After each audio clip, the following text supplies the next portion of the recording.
Hey guys, welcome back. It's the coach and Mike, and we have a special video for you today. We will be ranking the 10 worst teams in the NFL. So without further ado, I'm just going to cut right into it because you came here for some content and we about to give it to you. Starting off with number 10, I have the Rams. Yes, the 3-6 Rams.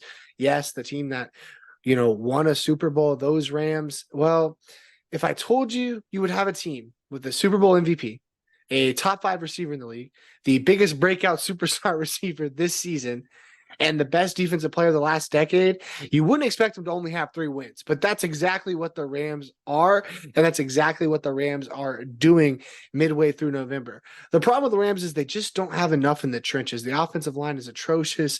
Other than Aaron Donald, the defense is not that great. They've just gotten worse and worse defensively, and that once powerhouse team is just kind of gone. The Champions window is closing, and they're just not a good team anymore. And when you stack them up with Seattle and the 49ers in a really good division, they just don't have the it factor. Now, yes, they're going to get some wins because of Matthew Stafford when he gets healthy and they have weapons, but they're just not a great team. The only good news for Rams fans, though, is you get a first-round pick for the first time since 2016. Yes, the last time they drafted in the first round was Jared Goff.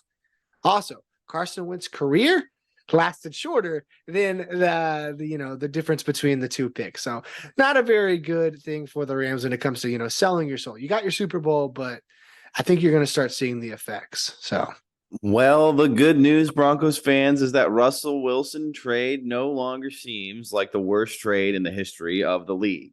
But the team still does not seem cohesive enough in its current form, and it really feels like this entire team is getting blown up and remade in Sean Payton's vision very soon, because why else would he have come over here?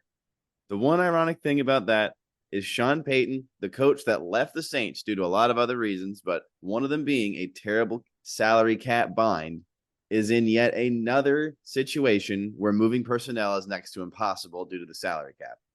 I know all teams mess with the cap before the season, but the Broncos are projected $10 million over the cap for next year, meaning not a whole lot of room to work.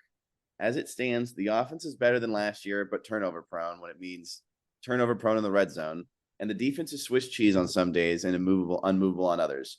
At best, they are inconsistent, and moving forward, I don't expect it to get any better. all right, coming in at number 8, we have the Commanders. They're 4-6. And you're like, come on, coach. They have 4 wins. I don't care. They're terrible. The Commanders actually have a fun offense, so I'll give them that. And at times, like, they look like they might be able to do something offensively, but the defense is just so bad and so terrible. That doesn't matter. It doesn't matter what the offense does. They won't be winning many games. Now, Sam Howell might be the guy. I don't know. I'm not really relying on him becoming, a top, 10 guy, but at least he's fun this year. And it's better to have a fun QB than no QB. So you got to give him that. The best thing the Commanders have going for them is Dan Snyder cannot hurt them anymore, and they can finally push on and try to get the organization going in the right direction. Now, just get rid of Ron and let the healing truly begin for this franchise. All right. The Packers show up here after having little to no identity at about the halfway point of the season. Jordan Love looks worse than the actual first-year quarterbacks, and LaFleur has completely changed his philosophy on the run game, it seems, with neither back seeming to get into a rhythm these days, and he's pretty indecisive with which one he's using in general. Of having a top five quarterback in the league for the last 2 generations and not surrounding them with enough talent to quench your championship thirst. Love is questionable, and regardless of the fact, their cap situation being at $40 million available is not a lot of solace, as Green Bay never spends their money. The bright spot is the defense, but that will get them nowhere if Love doesn't improve.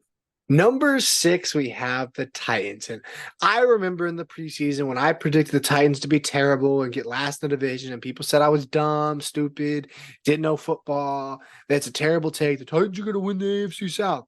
Well, who's feeling great right now? That's me, of course, because the Titans are terrible at 3-6. Will Levis had a fun game, but I don't think he's the answer. Yes, he has a fun arm, and he's definitely more dynamic than Tannehill at this stage in his career, but I don't think he's the answer. King Henry looks like Father Time has caught up to him and his dynasty is over. So I don't really see the run game getting better.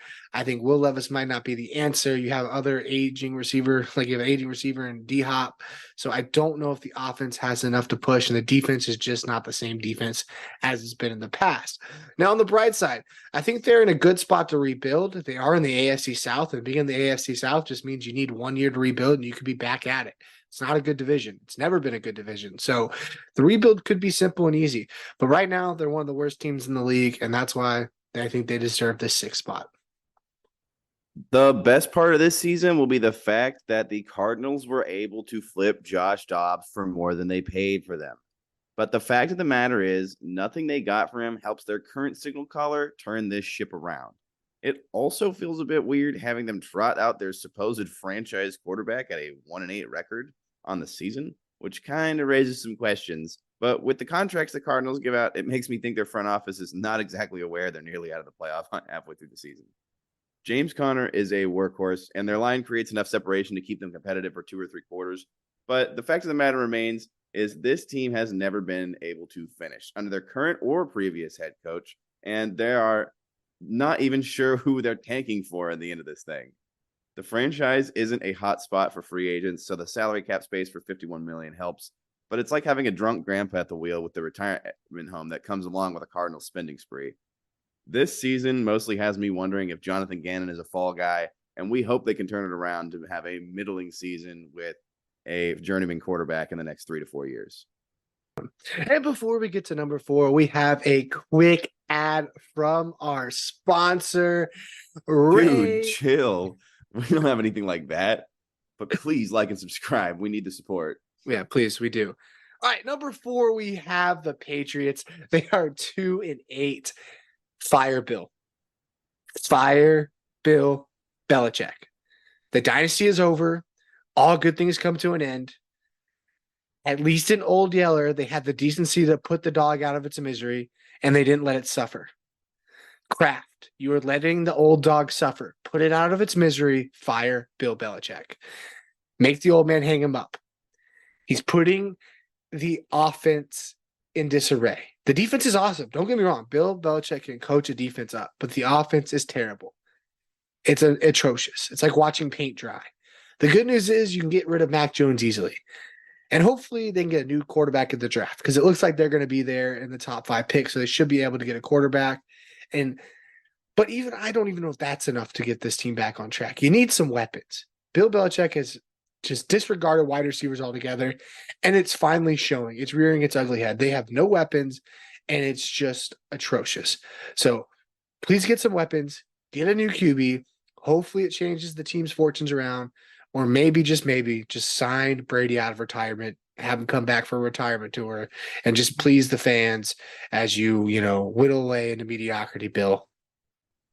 The Bears, number 3. Now, this situation landed about where we thought it would with the Bears, with the perfect icing on the cake being Tyson Bagent, or however you say his name, leading this team to 2 wins, making the draft pick a little more questionable, and the question about where Justin Fields is going to ring ever louder in everybody's ears. The Bears, like a lot of teams, are in the situation where they seriously have to evaluate the question of, have we swung and missed on the subject of their franchise quarterback? The offensive players on this team, other than him, are DJ Moore and Cole Kmet mainly, and they are talented, yet cannot be highlighted in this offense. They seem to be just names on paper the way it's being run currently, and the defense definitely cannot keep up with the constant 3 and outs. It looks to be a staffing change, as well as possibly another dip into the draft for a quarterback, depending on the tone of the discussion upstairs. The one plus here is the $67 million in cap space projected for next season, so you have a good amount of options. Let's just hope they don't take the bear trail on this next rebuild like they so often do. Oh, that's a joke. All right, it's time for number 2, and it is going to be the team with the actual worst record in the NFL, the 1-8 Panthers. And you're like, what? 1-8? How are they 2? Just wait. Number 1's off on atrocious. And you probably at this point know who I'm talking about.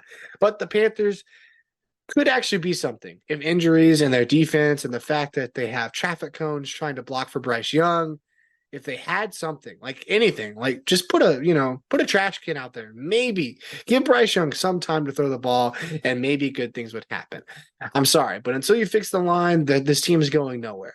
The only thing that worries me about the future is I can't even get a good read if Bryce Young is good, legit or not. The line is that bad. My only hope is going forward. Maybe Bryce Young's it. Maybe he's the answer. Maybe he's not. And that's what has me worried. But you really don't know. Adam Thielen's been a good stopgap wide receiver this year for him. But you're going to have to find more weapons for Young going forward. Also, please, Miles Sanders, try to rush for positive yards next week. Just give me something. Give me something positive. And the fact that they sold their soul for Bryce Young in the first place, giving up a lot to move up in the draft and get him, I'm just nervous. So fire Frank Wright, get Bryce Young a coach, and let's see what happens. The Giants. We are capping this off with the Giants, and that is in major part due to their atrocious performance on the field and list of malfeasancies in the office as well. To start, they have the 32nd ranked offense with 11.8 points per game, with a more than 2 touchdown point differential in points against, giving up 26.6 points per game. They don't look like they're going to be able to keep Saquon, and Danny Dimes has returned to not being the answer, all the while paying him like he is one. There isn't a whole lot of talent literally all around. Quite literally, I've been hearing they want to start over at coach, while at the same time, everybody's still going to be back for 2024, one side or the other. If that is true, that everybody's back, this smells suspiciously like a 76ers trust the process plan, where the run back is definitely not for 2024 season. It's the 2025 season.